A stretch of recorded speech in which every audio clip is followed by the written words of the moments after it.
ಪದ್ಮಪುರಾಣದಲ್ಲಿ ಸೋಮಶರ್ಮ ಹಾಗೂ ಸುಮನ ದಂಪತಿಗಳ ಕಥೆಯನ್ನು ನೋಡ್ತಾ ಇದ್ದೇವೆ. ಸೋಮಶರ್ಮ ಮಕ್ಕಳಿಲ್ಲ ಹಾಗೂ ದುಡ್ಡಿಲ್ಲ ಅಂತ ತಾನು ಕೊರಗುತ್ತಾ ಇದ್ದಾಗ ಪತ್ನಿಯ ಕೆಲವು ಹಿತನುಡಿಗಳಿಂದ ಕಶ್ಯಪರ ಬಳಿ ಹೋಗಿ ಕಶ್ಯಪರಿಂದ ತಾನು ಉಪದೇಶವನ್ನು ಪಡೆದು ನಂತರ ವಿಶೇಷವಾಗಿ ವಿಷ್ಣುವಿನ ಆರಾಧನೆಯನ್ನು ತಪಸ್ಸನ್ನು ಮಾಡಿದ್ದಾನೆ. ತಪಸ್ಸಿನಿಂದ ವಿಷ್ಣುವನ್ನು ಒಲಿಸಿಕೊಂಡಿದ್ದಾನೆ. ಭಗವಂತ ಪ್ರತ್ಯಕ್ಷನಾಗಿದ್ದಾನೆ. ಆ ಸಂದರ್ಭದಲ್ಲಿ ಈ ಸೋಮಶರ್ಮ ಏನು ಕೇಳಿದ ಭಗವಂತನ ಬಳಿ ಅದು ಬಹಳ ಸುಂದರವಾಗಿರುವಂಥದ್ದು. ಸಾಮಾನ್ಯವಾಗಿ ನಾವು ಏನು ಎಣಿಸ್ತೇವೆ ಅಂತ ಹೇಳಿದರೆ ಅವನು ಮಕ್ಕಳಿಲ್ಲ ದುಡ್ಡಿಲ್ಲ ಅಂತ ತಾನು ತಪಸ್ಸು ಮಾಡಿದ್ದು. ಅದರಿಂದಾಗಿ ದೇವರು ಯಾವಾಗ ಪ್ರತ್ಯಕ್ಷನಾದ ಆವಾಗ ಅದೇ ವರವನ್ನೇ ಕೇಳಬೇಕು. ಅವನು ನನಗೆ ಮಕ್ಕಳನ್ನು ಕೊಡು ಹಾಗೂ ದೇವರನ್ನು ಕೊಡು, ಈ ಧನವನ್ನು ಕೊಡು ಅಂತ ಇದನ್ನೇ ತಾನು ವರವನ್ನು ಕೇಳಬೇಕು ಅಂತ. ಆದರೆ ಸೋಮಶರ್ಮ ಯಾವಾಗ ದೇವರು ಪ್ರತ್ಯಕ್ಷನಾದ ಆ ದೇವರನ್ನು ತಾನು ಬಹಳ ಸುಂದರವಾಗಿ ಹೊಗಳುತ್ತಾನೆ. ಹೊಗಳಿ ನಂತರ ಕೇಳ್ತಾನೆ, ಸ್ವಾಮಿ ನನ್ನ ಬಗ್ಗೆ ಪ್ರಸನ್ನನಾಗಿದ್ಯಾ ಅಂತ ಹೇಳಿದರೆ, ಅಂದರೆ ದೇವರು ಹೇಳಿದ ನಿನಗೇನು ಬೇಕು ಕೇಳು, ನಾನು ವರವನ್ನು ಕೊಡ್ತೇನೆ ಅಂತ. ಅದಕ್ಕೋಸ್ಕರ ಸೋಮಶರ್ಮ ನನ್ನ ಬಗ್ಗೆ ನೀನು ಪ್ರಸನ್ನನಾಗಿದೆಯಾ ಅಂತ ಹೇಳಿದರೆ ನಾನು ಮೊದಲನೆಯದ್ದಾಗಿ ನಿನ್ನ ಬಳಿ ಒಂದು ವರವನ್ನು ಕೇಳ್ತಾ ಇದ್ದೇನೆ. ವರ ಅಂತ ಹೇಳಿದ್ರೇ ಶ್ರೇಷ್ಠವಾದದ್ದು ಅಂತ. ಯಾವತ್ತು ದೇವರ ಬಳಿ ಶ್ರೇಷ್ಠವಾದದ್ದನ್ನೇ ಕೇಳಬೇಕೆ ಹೊರತು ಕನಿಷ್ಠವಾದದ್ದಲ್ಲ. ದೇವರ ಬಳಿ ನಾವು ಕೇಳುವುದರಲ್ಲಿ ಅತ್ಯಂತ ಶ್ರೇಷ್ಠವಾದದ್ದು ಯಾವುದು, ಯಾವುದನ್ನು ದೇವರ ಬಳಿ ನಾವು ಬಹಳ ಮುಖ್ಯವಾಗಿ ಕೇಳಬೇಕಾದದ್ದು. ಸೋಮಶರ್ಮ ಬಹಳ ಸುಂದರವಾಗಿ ಹೇಳ್ತಾನೆ, ಪ್ರಥಮಂ ದೇಹಿಮೇ ಕೃಷ್ಣ ವರಮೇಕಂ ಸುವಾಂಛಿತಂ. ಬಹಳ ಇಷ್ಟಪಡ್ತಾ ಇದ್ದೇನೆ ನಾನು ಒಂದನ್ನ ಅಂತ ಹೇಳ್ತಾನೆ. ಅದು ನನಗೆ ಬೇಕೇ ಬೇಕು, ಒಂದು, ಅದು ಸುವಾಂಛಿತಂ. ವಾಂಛಿತಂ ಅಂದ್ರೇನೆ ಬಯಸುವಂತಹದ್ದು. ಇದು ಬಹಳಷ್ಟು ನಾನು ಬಯಸುವಂತಹದ್ದು. ಏನಂತ ಹೇಳಿದ್ರೆ, ಸುಪ್ರಸನ್ನೇನ ಮನನ ಯದ್ಯಸ್ತಿ ಸುದಯ ಮಯಿ. ನನ್ನ ಬಗ್ಗೆ ನಿನಗೆ ಬಹಳ ಪ್ರಸನ್ನತೆ ಇದೆ, ಖುಷಿ ಇದೆ ಅಂತ ಹೇಳಿದ್ರೆ, ನನ್ನಲ್ಲಿ ದಯೆ ಇದೆ ಅಂತ ಹೇಳಿದ್ರೆ ದಯವಿಟ್ಟು ನನಗೆ ಇದನ್ನು ಕೊಡು. ಏನಂತ ಹೇಳಿದ್ರೆ, ಜನ್ಮ ಜನ್ಮಾಂತರಂ ಪ್ರಾಪ್ಯ ತವ ಭಕ್ತಿಂ ಕರೋಮ್ಯಹಂ ದರ್ಶಯಸ್ವ ಪರಂ ಸ್ಥಾನಂ ಅಚಲಂ ಮೋಕ್ಷದಾಯಕಂ. ಸ್ವಾಮಿ, ನಾನು ಯಾವುದೇ ಜನ್ಮದಲ್ಲಿ ಹುಟ್ಟಿ ಬಂದರೂ ಕೂಡ ನಿನ್ನಲ್ಲಿ ನಾನು ಭಕ್ತಿಯನ್ನು ಮಾಡ್ತೇನೆ, ಅಚಲವಾದ ಭಕ್ತಿಯನ್ನು ಮಾಡ್ತೇನೆ.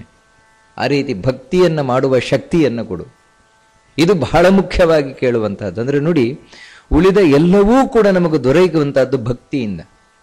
ಭಗವಂತನಲ್ಲಿ ಭಕ್ತಿ ಅಂತ ಒಂದು ಇಲ್ಲದೇ ಇದ್ರೆ ಉಳಿದ ನಾವು ಏನು ದೇವರಿಗೋಸ್ಕರ ಅಂತ ಮಾಡ್ತೇವೆ ಅದೆಲ್ಲವೂ ಕೂಡ ವ್ಯರ್ಥ ಆಗಿ ಹೋಗ್ತದೆ.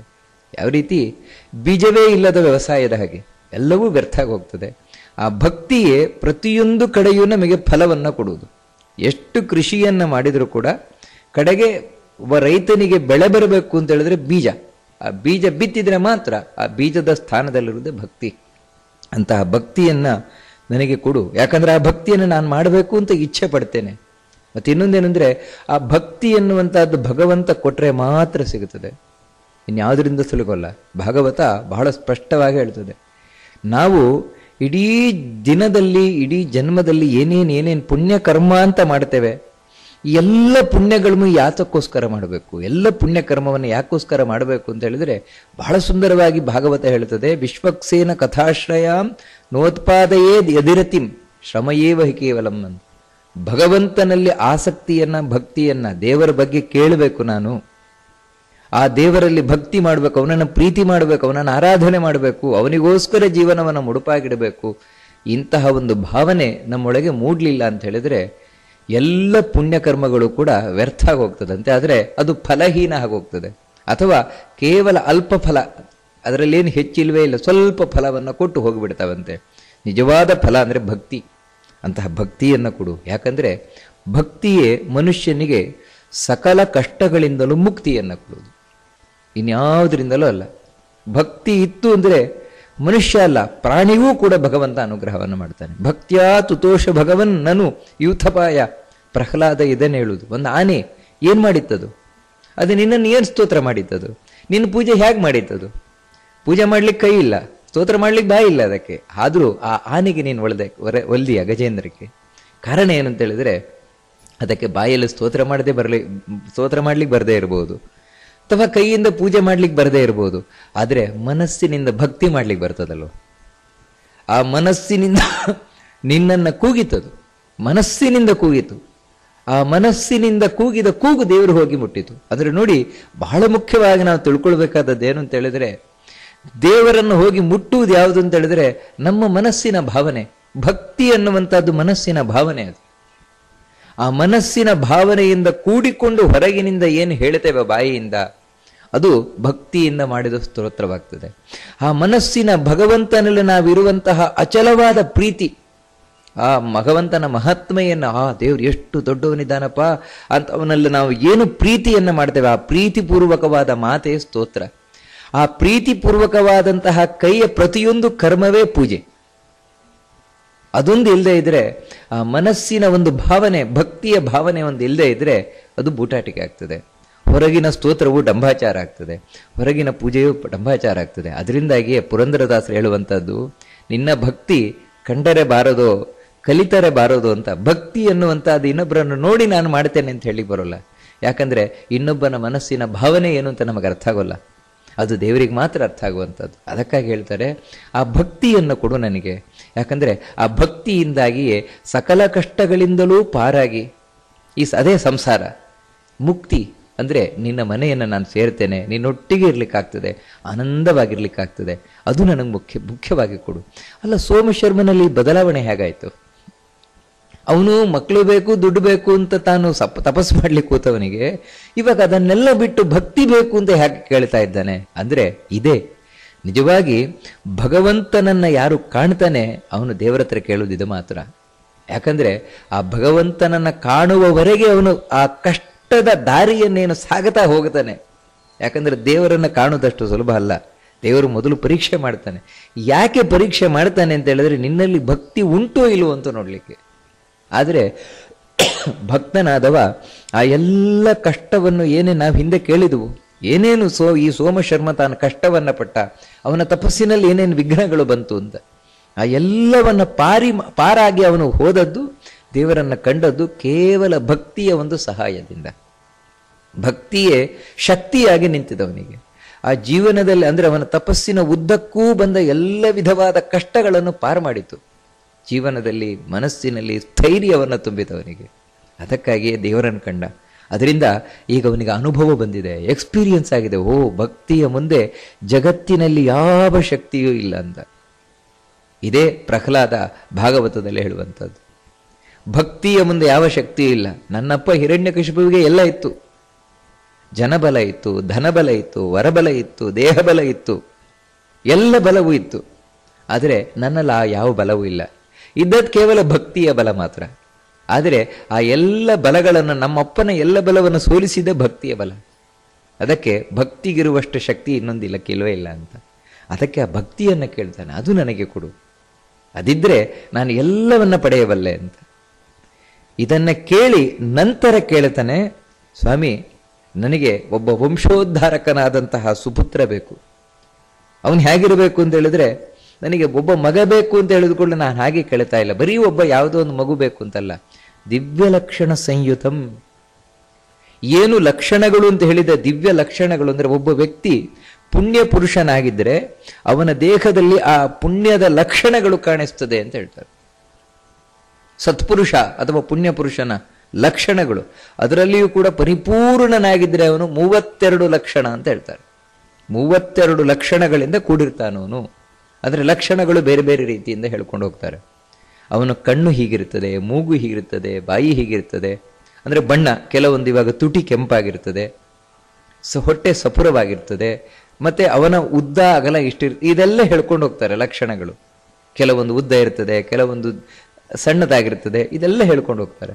ಆ ಈ ಲಕ್ಷಣಗಳಲ್ಲಿ ಕಡೆಯ ಪಕ್ಷ ಒಬ್ಬ ಪುಣ್ಯಾತ್ಮನಲ್ಲಿ ಒಂದು ಲಕ್ಷಣ ಆದರೂ ಇರಬೇಕಂತೆ. ಈ ಸೋಮಶರ್ಮ ಹೇಳ್ತಾನೆ, ನನಗೆ ಅಂಥ ಒಬ್ಬ ಪುಣ್ಯಾತ್ಮನಾದ ಮಗ ಬೇಕು, ಲಕ್ಷಣವನ್ನು ಹೊತ್ತು ಬರುವ ಮಗ ಬೇಕು ನನಗೆ. ಅಷ್ಟು ಮಾತ್ರ ಅಲ್ಲ, ಆ ಲಕ್ಷಣ ಭರಿತನಾದ ಮಗ ಏನಿದ್ದಾನೆ ಅವನು ಯಾವ ರೀತಿ ಇರಬೇಕು ಅಂದ್ರೆ, ವಿಷ್ಣು ಭಕ್ತಿ ಪರಂ ನಿತ್ಯಂ, ನಿತ್ಯವೂ ವಿಷ್ಣುವಿನಲ್ಲಿ ಭಕ್ತಿ ಮಾಡ್ತಾ ಇರಬೇಕು. ವಿಷ್ಣುವೇ ಸರ್ವೋತ್ತಮ, ನಾರಾಯಣನೇ ಸರ್ವೋತ್ತಮ ಅಂತ ತಿಳಿದು ಅವನಲ್ಲಿ ಅಚಲವಾದ ಭಕ್ತಿಯನ್ನು ಮಾಡ್ತಾ ಇರಬೇಕು. ಅಲ್ಲ, ಇದನ್ನು ಯಾಕೆ ಕೇಳ್ತಾ ಇದ್ದಾನೆ ಅಂತ ಹೇಳಿದ್ರೆ, ಅನುಭವ. ತಾನು ವಿಷ್ಣುವನ್ನೇ ಸರ್ವೋತ್ತಮ ಅಂತ ಆರಾಧನೆ ಮಾಡಿ ಸೋಮಶರ್ಮ ಈಗ ದೇವರನ್ನ ಕಂಡಿದ್ದಾನೆ. ಅದರಿಂದ ಸತ್ಯ ಏನು ಅಂತ ಗೊತ್ತಾಗಿದೆ ಅವನಿಗೆ. ಅದಕ್ಕೆ ನನ್ನ ಮಗನೂ ಇದೇ ರೀತಿ ಇರಬೇಕು, ಅವನು ವಿಷ್ಣುವನ್ನ ವಿಶೇಷವಾದ ಆರಾಧನೆಯನ್ನು ಮಾಡುವಂತ ಆಗಿರಬೇಕು. ಮಮ ವಂಶ ಪ್ರಧಾರಕಂ, ನನ್ನ ವಂಶವನ್ನು ಉದ್ಧಾರ ಮಾಡುವಂಥವನಾಗಿರಬೇಕು. ಸರ್ವಜ್ಞಂ ಸರ್ವದಂ ದಾಂತಂ, ಸರ್ವಜ್ಞನಾಗಿರಬೇಕು ಅವನು. ಅಂದರೆ ಎಲ್ಲ ತಿಳ್ಕೊಂಡಿರಬೇಕು. ಎಲ್ಲ ಅಂದರೆ ಭೂತ ಭವಿಷ್ಯತ್ತು ವರ್ತಮಾನ ಎಲ್ಲ ಜ್ಞಾನ ಅವನಿಗಿರಬೇಕು. ಅಷ್ಟು ಮಾತ್ರ ಅಲ್ಲ, ಯಾಕಂದರೆ ಕೆಲವರು ಜ್ಞಾನ ತಿಳ್ಕೊಂಡವರೇನೋ ಇರ್ತದೆ, ಆದರೆ ಮಾಡುವುದೇನಿಲ್ಲ, ಬರೀ ತಿಳ್ಕೊಳ್ಳಿಕ್ಕೆ ಮಾತ್ರ, ಇನ್ನೊಬ್ರಿಗೆ ಹೇಳಲಿಕ್ಕೆ ಮಾತ್ರ. ಹಾಗಲ್ಲ, ಅವನು ಕೊಡುವವನಾಗಬೇಕು. ತಿಳ್ಕೊಂಡಿರಬೇಕು, ಕೊಡಬೇಕು. ತಾನು ಏನು ತಿಳ್ಕೊಂಡಿದ್ದ ಅದನ್ನು 4 ಜನರಿಗೆ ಹಂಚಬೇಕು. ಯಾವತ್ತೂ ನಾವು ತಿಳ್ಕೊಂಡಿದ್ದು ಯಾವಾಗ ಸಾರ್ಥಕ ಆಗ್ತದೆ ಅಂತ ಹೇಳಿದರೆ, ಯಾರು ಆಸಕ್ತರಿದ್ದಾರೆ ಅವ್ರಿಗೆ ಕೊಡಬೇಕು ಆ ಜ್ಞಾನವನ್ನು. ಅಂಥವನಾಗಬೇಕು ಅವನು. ಈ ಜ್ಞಾನವನ್ನು ಕೊಡಬೇಕು ಅಂತ ಹೇಳಿದರೆ ವಾಸ್ತವಿಕವಾಗಿ ಬರೀ ಜ್ಞಾನ ಇದ್ರೆ ಸಾಕಾಗಲ್ಲ. ಮತ್ತೆ ಆ ಜ್ಞಾನದೊಂದಿಗೆ ಸದಾಚಾರ ಅನ್ನುವುದು ಬೆರಿಬೇಕು. ಆಗ ಮಾತ್ರ ಆ ಜ್ಞಾನ ಪರಿಪಕ್ವ ಆಗುತ್ತದೆ. ಅದಕ್ಕೋಸ್ಕರವೇ ಬೇಕಾದದ್ದು ಇಂದ್ರಿಯ ನಿಗ್ರಹ. ಅದಕ್ಕೆ ನಾನು ಎಂಥ ಮಗನನ್ನು ಬಯಸ್ತೇನೆ ಅಂದರೆ, ಒಳ್ಳೆ ಇಂದ್ರಿಯ ನಿಗ್ರಹದಿಂದ ಕೂಡಿದಂತಹ ಮಗ. ದೇವತೆಗಳನ್ನು, ಬ್ರಾಹ್ಮಣರನ್ನು, ಭಗವದ್ಭಕ್ತರನ್ನು ಯಾವತ್ತೂ ಗೌರವಿಸುವವ.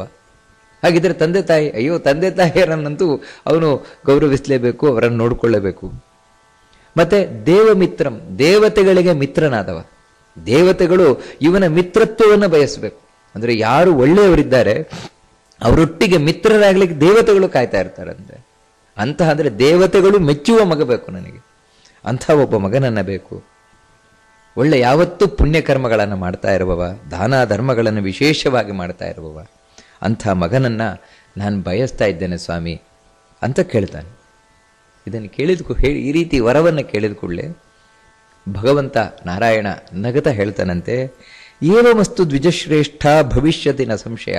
ಆಯ್ತಪ್ಪ, ಹಾಗೆ ಆಗ್ತದೆ ಅಂತ ಹೇಳ್ತಾನೆ ಭಗವಂತ. ಆಯ್ತು, ಹಾಗೆ ಆಗ್ತದೆ, ನೀನೇನು ಯೋಚನೆ ಮಾಡಬೇಡ. ಮತ್ಪ್ರಸಾದಾತ್ ಸುಪುತ್ರಸ್ತು ತವ ವಂಶ ಪ್ರತಾರಕ. ಮೊದಲನೇದಾಗಿ ನೀನೇನು ಭಕ್ತಿಯನ್ನು ಕೇಳ್ತಾ ಇದ್ದೀಯ, ಆ ಭಕ್ತಿ ನಿನಗಿದ್ದೇ ಇರ್ತದೆ. ಯಾಕಂತ ಹೇಳಿದ್ರೆ ನಿಜವಾದ ಭಕ್ತಿ ಅನ್ನೋದು ಶುರುವಾಗುವುದೇ ದೇವರನ್ನು ಕಂಡ ಮೇಲಂತೆ. ಅಲ್ಲಿಯ ತನಕ ಸಂಶಯ ಇರ್ತದೆ ಅವನಿಗೆ ದೇವರ ಬಗ್ಗೆ, ದೇವರ ಮಹಿಮೆಯ ಬಗ್ಗೆ. ಆದರೆ ಯಾವಾಗ ದೇವರನ್ನು ಕಂಡ ಮೇಲೆ ದೇವರಲ್ಲಿ ನಿಜವಾದ ಪ್ರೀತಿ ಹುಟ್ಟುಕೊಳ್ತದೆ ಅವನಿಗೆ, ಬಿಡಲಾರದ ನಂಟು ಅವಾಗ ಅವನಿಗೆ ಉಂಟಾಗ್ತದೆ. ಇದೇ ಭಕ್ತಿ. ಅದರಿಂದಾಗಿ ಭಕ್ತಿ ನಿನಗೆ ಹೋಗ್ತದೆ ಎನ್ನುವ ಪ್ರಶ್ನೆಯೇ ಇಲ್ಲ. ದೇವರನ್ನು ಕಂಡ ಮೇಲೆ ಭಕ್ತಿ ಹೋಗುವ ಪ್ರಶ್ನೆಯೇ ಇಲ್ಲ. ಮತ್ತೆ ಭಕ್ತಿ ಹೆಚ್ಚೆ ಆಗ್ತಾ ಹೋಗ್ತಾ ಇರುವಂಥದ್ದು. ಅಷ್ಟು ಮಾತ್ರ ಅಲ್ಲ, ನಿನಗೆ ನನ್ನ ಅನುಗ್ರಹದಿಂದಾಗಿ ಒಬ್ಬ ಮಗ ಹುಡ್ತಾನೆ. ನನ್ನ ಅನುಗ್ರಹ ಇದು ಬಹಳ ಮುಖ್ಯ. ಅಂದರೆ ಮಗ ಆಗುವುದು ಬೇರೆ, ದೇವರ ಅನುಗ್ರಹದಿಂದ ಆಗುವ ಮಗ ಬೇರೆ. ನನ್ನ ಅನುಗ್ರಹದಿಂದಾಗಿ ನಿನಗೊಬ್ಬ ಮಗನಾಗ್ತಾನೆ, ನಿನ್ನ ವಂಶವನ್ನು ಉದ್ಧಾರ ಮಾಡುವಂತಹ ಮಗನಾಗ್ತಾನವನು. ಅಷ್ಟು ಮಾತ್ರ ಅಲ್ಲ, ನೀನು ಕೇಳದೇ ಇದ್ದದ್ದು ನಾನು ಕೊಡ್ತೇನೆ ಅಂದ್ರೆ ನೋಡಿ, ದೇವರ ಬಳಿ ನಾವು ಏನು ಕೇಳಬೇಕಾಗಿಲ್ಲ. ಯಾಕಂದ್ರೆ ದೇವರು ಮನಸ್ಸಿನಲ್ಲಿರುವ ಎಲ್ಲವನ್ನ ಅರ್ಥ ಮಾಡ್ಕೊಳ್ಳುವವ, ನಮ್ಮ ಬುದ್ಧಿಯನ್ನೇ ಪ್ರಚೋದನೆ ಮಾಡುವವನು ಅವನು. ಅವನ ಬಳಿ ಏನು ಕೇಳಬೇಕಾಗಿದೆ? ಇವನು ಕೇಳಿದಿಷ್ಟೇ, ನನಗೊಬ್ಬ ಒಳ್ಳೆ ಮಗ ಬೇಕು, ಭಕ್ತಿ ಕೊಡು ಅಂತ. ಆದರೆ ಭಗವಂತನೇ ಪ್ರಸನ್ನನಾಗಿ ಅವನಿಗೇನು ಕೊಡ್ತಾನೆ ಅಂದರೆ, ನೋಡು, ನೀನು ಇಲ್ಲಿ ಇರುವಷ್ಟು ಕಾಲವೂ ಕೂಡ, ಎಷ್ಟು ವರ್ಷಗಳ ಕಾಲ ನೀನು ಇಲ್ಲಿ ಬದುಕಿರ್ತೀಯೋ ಅಷ್ಟು ವರ್ಷಗಳ ಕಾಲವೂ ಕೂಡ ಸುಖ ಭೋಗಗಳನ್ನೆಲ್ಲ ಅನುಭವಿಸಿಕೊಂಡಿರ್ತೀಯ ಅಂತ ಹೇಳ್ತಾನೆ. ಯಾವಜ್ಜೀವಸಿ ವಿಪ್ರತ್ವಂ ತಾವದ್ ದುಃಖಂ ನ ಪಶ್ಯಸಿ. ಎಲ್ಲಿವರೆಗೆ ನೀನು ಬದುಕಿರ್ತೀಯೋ ಅಲ್ಲಿವರೆಗೆ ದುಃಖ ನಿನಗೆ ಬರುವುದಲ್ಲ, ದುಃಖವನ್ನು ನೋಡುವುದೂ ಇಲ್ಲ ನೀನು ಅಂತ ಹೇಳ್ತಾನೆ. ದುಃಖವನ್ನೇ ನೋಡುವುದಿಲ್ಲ ನೀನು. ಅಂದ್ರೆ ಅರ್ಥ ಏನು ಅಂದ್ರೆ, ನಿನಗಂತೂ ದುಃಖದಲ್ಲಿ ದುಃಖದ ಅನುಭವವೇ ಇಲ್ಲ ನಿನಗೆ. ಅಷ್ಟು ಮಾತ್ರ ಅಲ್ಲ, ನೀನು ಎಲ್ಲಿರ್ತೀಯ ಅಲ್ಲೂ ದುಃಖ ಇರೋಲ್ಲ. ದುಃಖನ್ನ ಪಶ್ಯಸಿ ಅಂದ್ರೆ ಹಾಗೆ, ನೀನು ದುಃಖವನ್ನು ನೋಡುವುದಿಲ್ಲ. ಅಂದ್ರೆ ಬೇರೆಯವರು ದುಃಖ ಪಡ್ತಾ ಇದ್ರೆ ನಮಗೆ ನೋಡ ಅಯ್ಯೋ ಪಾಪ ಅಂತ ನಮಗೆ ದುಃಖ ಬರ್ತದಲ್ವ. ಅದಕ್ಕೆ ನೀನು ನನ್ನ ಅನುಗ್ರಹವನ್ನ ಪಡೆದವ, ನನ್ನ ಅನುಗ್ರಹಕ್ಕೆ ಪಾತ್ರನಾದವ. ನೀನು ಎಲ್ಲೆಲ್ಲೆಲ್ಲೆಲ್ಲ ಹೋಗ್ತೀಯಾ ಅಲ್ಲಿಯೂ ದುಃಖ ಇರೋಲ್ಲ. ನಿತ್ಯೋತ್ಸವಂ ನಿತ್ಯದಾನಂ ನಿತ್ಯಶ್ರೀರ್ ನಿತ್ಯಢೋ ಯಶಃ ಯೇಷಾಂ ಹೃದಿಸ್ಥೋ ಭಗವಾನ್ ಮಂಗಲಾಯತನೋ ಹರಿ ಎಂದು ಹೇಳಿದಾಗೆ, ಎಲ್ಲಿ ಭಗವಂತ ಇರ್ತಾನೆ ಅಂದ್ರೆ ಯಾರೊಳಗೆ ದೇವರಿರ್ತಾನೆ ಅವ್ರು ಎಲ್ಲೆಲ್ಲೆಲ್ಲೆಲ್ಲಿ ಹೋಗ್ತಾರೆ ಅಲ್ಲೆಲ್ಲ ದುಃಖ ಪರಿಹಾರ ಆಗ್ತದೆ. ಇವನಿವಾಗ ದೇವರನ್ನು ನೋಡಿದಾನೆ ಅಂದ್ರೆ ಇವನೊಳಗಿನ ಯಾವತ್ತೂ ದೇವರಿದ್ದೇ ಇರ್ತಾನೆ. ಅದಕ್ಕಾಗಿ ನೀನು ದುಃಖವನ್ನೇ ನೋಡಲ್ಲ. ಆ ರೀತಿ ನಾನು ನಿನಗೆ ಅನುಗ್ರಹವನ್ನು ಮಾಡಿದ್ದೇನೆ. ಅಷ್ಟು ಮಾತ್ರ ಅಲ್ಲ, ದಾತಾ ಭೋಕ್ತ ಗುಣಗ್ರಾಹಿ ಭವಿಷ್ಯಸಿ ನ ಸಂಶಯ. ನನ್ನನ್ನ ಕಂಡದ್ದರಿಂದಾಗಿ ಅಂದ್ರೆ ದೇವರನ್ನ ಕಾಣುವುದರಿಂದ, ದೇವರ ಪರಮಾನುಗ್ರಹವನ್ನು ಪಡೆಯುವುದರಿಂದ ನಮ್ಗೇನಾಗ್ತದೆ, ನಮ್ಮಲ್ಲಿ ಏನಾಗತ್ತೆ? ಇದು ಬಹಳ ಮುಖ್ಯವಾಗಿ ಇಲ್ಲಿ ತಿಳಿಬೇಕಾದದ್ದು. ಒಂದೇನೆಂದರೆ ದೇವರ ಪರಮಾನುಗ್ರಹ ಆದದ್ದರ ಸಂಕೇತ ಏನು ಅಂತ ಹೇಳಿದ್ರೆ ಅವನಿಗೆ ಜೀವನದಲ್ಲಿ ದುಃಖ ಇರೋಲ್ಲ. ಇದೇ ದೇವರ ದೊಡ್ಡ ಅನುಗ್ರಹ. ನನಗೆ 1,000 ರೂಪಾಯಿ ಸಿಕ್ತು, ನನಗೆ 1,00,000 ರೂಪಾಯಿ ಸಿಕ್ತು, ನನಗದು ಸಿಕ್ತು, ಇದು ಸಿಕ್ತು, ಇದೆಲ್ಲ ದೇವರ ಅನುಗ್ರಹ ಅಲ್ಲ. ನನಗೆ ದುಃಖ ಜೀವನದಿಂದ ದೂರ ಆಯಿತು, ಇದು ದೇವರ ಅನುಗ್ರಹ. ಜೀವನದಲ್ಲಿ ಯಾವತ್ತಿಂದ ಯಾವತ್ತಿಗೂ ದುಃಖ ಬರಬಾರದು, ಅದು ದೇವರ ವಿಷ್ಣುವಿನ ಅನುಗ್ರಹ ವಿಶೇಷವಾಗಿದೆ. ಬೇರೆ ದೇವತೆಗಳಿಗಿಂತಲೂ ವಿಷ್ಣುವಿನ ಅನುಗ್ರಹ ಅಂದರೆ ಹೀಗೆ, ಅವನಿಗೆ ಜೀವನದಲ್ಲಿ ಯಾವತ್ತಿಂದ ಯಾವತ್ತಿಗೂ ದುಃಖ ಇರೋಲ್ಲ ಅವನಿಗೆ. ಅಷ್ಟು ಮಾತ್ರ ಅಲ್ಲ, ದಾಕ್ತ ಭೋಕ್ತ, ಯಾವತ್ತೂ ಕೊಡುವವನೇ ಆಗಿರ್ತಾನೆ. ಯಾರು ಭಗವದ್ಭಕ್ತನಾದವನಿದ್ದಾನೆ, ದೇವರ ಪರಮಾನುಗ್ರಹಕ್ಕೆ ಪಾತ್ರನಾದವನಾಗಿದ್ದಾನೆ, ದೇವರನ್ನ ಕಂಡವನಾಗಿದ್ದಾನೆ, ಅವನು ಯಾವತ್ತೂ ಇನ್ನೊಬ್ಬರಿಗೆ ಕೊಡುವವನಾಗ್ತಾನೆ ಹೊರತು ಇನ್ನೊಬ್ಬರಿಂದ ಬೇಡುವವನಾಗೋದೇ ಇಲ್ಲ. ಯಾವತ್ತೂ ಬೇಡುವವನಾಗೋಲ್ಲ, ಕೊಡುವವನೇ ಆಗ್ತಾನೆ ಅವನು. ಯಾಕಂದ್ರೆ ದೇವರಷ್ಟು ಕೊಡ್ತಾನೆ ಅವನಿಗೆ.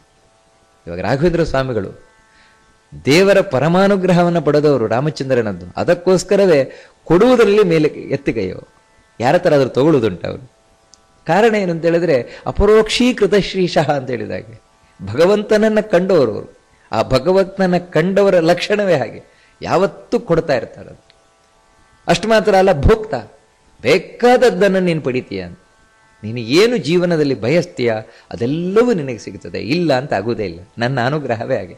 ಅಂದರೆ ಅವನು ಏನು ಮನಸ್ಸಿನಲ್ಲಿ ಇಚ್ಛೆ ಮಾಡ್ತಾನೆ, ಆ ಭಗವಂತನ ಪರಮಾನುಗ್ರಹಕ್ಕೆ ಪಾತ್ರನಾದವನು ಏನು ಮನಸ್ಸಿನಲ್ಲಿ ಸಂಕಲ್ಪ ಮಾಡ್ತಾನೆ ಅದು ಪೂರ್ಣ ಆಗೇ ಆಗುತ್ತೆ. ಅಲ್ಲ, ಒಂದೊಮ್ಮೆ ಕೆಟ್ಟದ್ದು ಸಂಕಲ್ಪ ಮಾಡಿಬಿಟ್ರೆ ಕೆಟ್ಟ ಸಂಕಲ್ಪವೇ ಬರೋಲ್ಲ ಅವನಿಗೆ.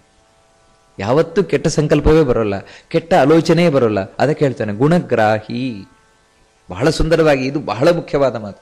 ನೀನು ನನ್ನನ್ನು ಕಂಡಿದೀಯ, ನನ್ನ ಪರಮಾನುಗ್ರಹ ಆಗಿದೆ, ಇನ್ನು ಮುಂದೆ ನಿನ್ನ ಮನಸ್ಸಿನಲ್ಲಿ ಯಾವತ್ತೂ ಕೆಟ್ಟ ಕೆಟ್ಟ ಆಲೋಚನೆಗಳು ಬರೋಲ್ಲ. ಇನ್ನೊಬ್ಬರಲ್ಲಿರುವ ದೋಷಗಳೇ ನಿನಗಿನ್ನು ಕಾಣೋಲ್ಲ. ಯಾಕಂದ್ರೆ ನೋಡಿ, 2 ರೀತಿ ಇರ್ತಾರೆ ಜನಗಳು. ಕೆಲವರೇನೆಂದ್ರೆ ಇನ್ನೊಬ್ಬರನ್ನು ನೋಡಿದ ಕೂಡಲೇ ಅವರಲ್ಲಿರುವ ಫಾಲ್ಟ್ಗಳೇ ಕಾಣೋದು, ಅವರಲ್ಲಿರುವ ಒಳ್ಳೆಯ ಅಂಶ ಕಾಣೋದೇ ಇಲ್ಲ. ಕೆಲವರು ಇನ್ನೊಬ್ಬರಲ್ಲಿರುವ ಒಳ್ಳೆಯ ಅಂಶವನ್ನು ಗ್ರಹಿಸುವವರು, ಅವರೇ ಸಜ್ಜನರು. ಅದನ್ನು ಹೇಳುದು ಪುರಂದರದಾಸರು, ಮಧುಕರ ವೃತ್ತಿ ಎನ್ನದು ಅಂತ. ಬಲು ಚೆನ್ನದು ಮಧುಕರ ವೃತ್ತಿ ಅಂದ್ರೆ ಅದೇ. ಒಂದು ಹೂವಿದ್ರೆ ಹೂವಿಗೆ ಆ ಮಧು ಹೋಗಿ, ದುಂಬಿ ಹೋಗಿ, ಕೇವಲ ಮಕರಂದ ಮಾತ್ರ ಇರ್ತದೆ, ಉಳಿದ ಏನೇನು ಅಂಶಗಳಿದೆ ಬೇಕಾಗಿಲ್ಲ ಅದಕ್ಕೆ.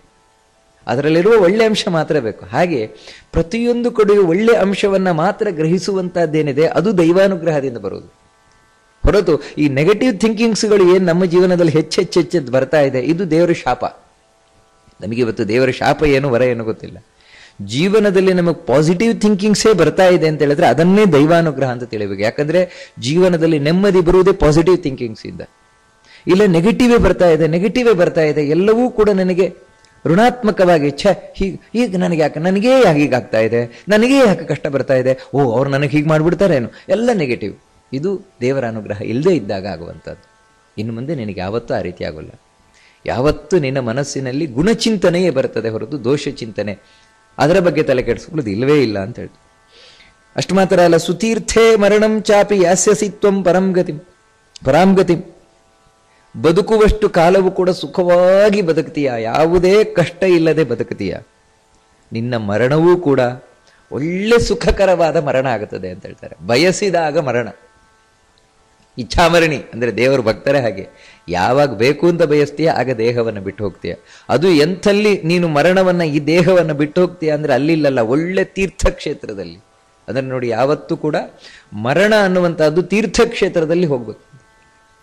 ಪುಣ್ಯಾತ್ಮರಿಗೆ ಮಾತ್ರ ಸಿಗುವಂಥದ್ದು ಇಂಥದ್ದು ಅಂತ. ತೀರ್ಥಕ್ಷೇತ್ರದಲ್ಲಿ ದೇವರನ್ನ ಸ್ಮರಣೆ ಮಾಡ್ತಾ ಪ್ರಾಣವನ್ನು ಬಿಡುವಂಥದ್ದು. ಅಂತಹ ಮರಣ ನಿನಗೆ ಸಿಗುತ್ತದೆ. ಮರಣದ ನಂತರ ಒಳ್ಳೆಯ ಲೋಕ ಸಿಗ್ತದೆ. ನನ್ನ ಲೋಕವನ್ನೇ ನಿನಗೆ ಕೊಡ್ತೇನೆ, ವೈಕುಂಠ ಲೋಕದಲ್ಲಿ ನಿನಗೊಂದು ಜಾಗ ಈಗಲೇ ನಾನು ಇಟ್ಟುಬಿಟ್ಟಿದ್ದೇನೆ, ಇಷ್ಟು ನಿನಗೆ ವರವನ್ನು ಕೊಡ್ತೇನೆ ಅಂತ. ಹೀಗೆ ಭಗವಂತ ಅವನಿಗೆ ಅನುಗ್ರಹವನ್ನ ಮಾಡಿ ಸುಪ್ರಿಯಾಯ ದ್ವಿಜಾಯ ಸಹ, ತನಗೆ ಅತ್ಯಂತ ಪ್ರಿಯನಾದ ಬ್ರಾಹ್ಮಣನಿಗೆ, ಅಂದರೆ ಯಾರು ಭಗವದ್ಭಕ್ತರಿದ್ದಾರೆ ಅವರೆಲ್ಲರೂ ಪ್ರಿಯರೇ ಭಗವಂತನಿಗೆ, ಅನುಗ್ರಹವನ್ನು ಮಾಡಿ ಕೂಡಲೇ ತಾನಲ್ಲಿ ಮರೆಯಾಗೋದ. ಇಲ್ಲಿವರೆಗೆ ಕನಸಿನ ಹಾಗೆ ಇದಿಷ್ಟು ನಡೆದು ಹೋಗ್ಬಿಡ್ತು. ಆ ಸೋಮಶರ್ಮನಿಗೆ ನರ್ಮದಾ ನದಿ ತೀರ, ಅದೇ ರೇವಾ ಅಂತ ಹೇಳಿದ್ರೆ ನರ್ಮದಾ ನದಿಯ ತೀರದಲ್ಲಿ ಇಷ್ಟು ತಪಸ್ಸನ್ನು ಮಾಡಿ ದೇವರನ್ನು ಒಲಿಸಿಕೊಂಡು ವರವನ್ನು ಪಡೆದ. ನಂತರವೂ ತನ್ನ ಪತ್ನಿ ಸುಮನಳೊಂದಿಗೆ ಅಲ್ಲೇ ತಾನು ವಾಸ ಮಾಡಿದ. ಒಂದು ದಿನ ತಾನು ನದಿಯಲ್ಲಿ ಸ್ನಾನವನ್ನು ಮಾಡಿ ತನ್ನ ಎಲ್ಲ ನಿತ್ಯ ಆಕ್ನಿಕ ಮುಂತಾದವುಗಳನ್ನೆಲ್ಲ ಮುಗಿಸ್ಕೊಂಡಿದ್ದಾನೆ. ಮುಗಿಸ್ಕೊಂಡು ತಾನು ಈ ಮನೆಯ ಕಡೆಗೆ ಹೋಗ್ತಾ ಇದ್ದಾನೆ. ಮನೆಯಲ್ಲಿ ಸುಮ್ಮನೆ ಒಬ್ಬಳೇ ಇದ್ದಾಳೆ, ಅವನ ಪತ್ನಿ. ಇವನು ಮನೆ ಕಡೆಗೆ ಹೋಗ್ತಾ ಇದ್ದಾನೆ. ಹೋಗುತ್ತಾ ಇರಬೇಕಾದ್ರೆ ಒಂದು ವಿಚಿತ್ರವಾದ ದೃಶ್ಯ ಇವನ ಕಣ್ಣಿಗೆ ಕಾಣ್ತು. ಒಂದು ದೊಡ್ಡ ಆನೆ ಅಂತೆ. ಅದು ಎಂಥ ಆನೆ ಅಂದ್ರೆ ಬಿಳಿ ಆನೆ ಅಂತ ಹೇಳ್ತಾರೆ. ಕಪ್ಪು ಆನೆ ಅಲ್ಲ, ಬಿಳಿ ಆನೆ. ಬಿಳಿ ಆನೆ ಶ್ವೇತಮೇಕಂ ಹಿ ಕುಂಜರಂ. ಅದು ಹೇಗಿತ್ತು ಅಂತ ಹೇಳಿದ್ರೆ ಸುಪ್ರಭಂ, ಒಳ್ಳೆ ಪ್ರಕಾಶಮಾನವಾಗಿತ್ತಂತೆ ಆ ಆನೆ. ಅಷ್ಟು ಮಾತ್ರ ಅಲ್ಲ, ಸುಂದರವಾಗಿತ್ತಂತೆ.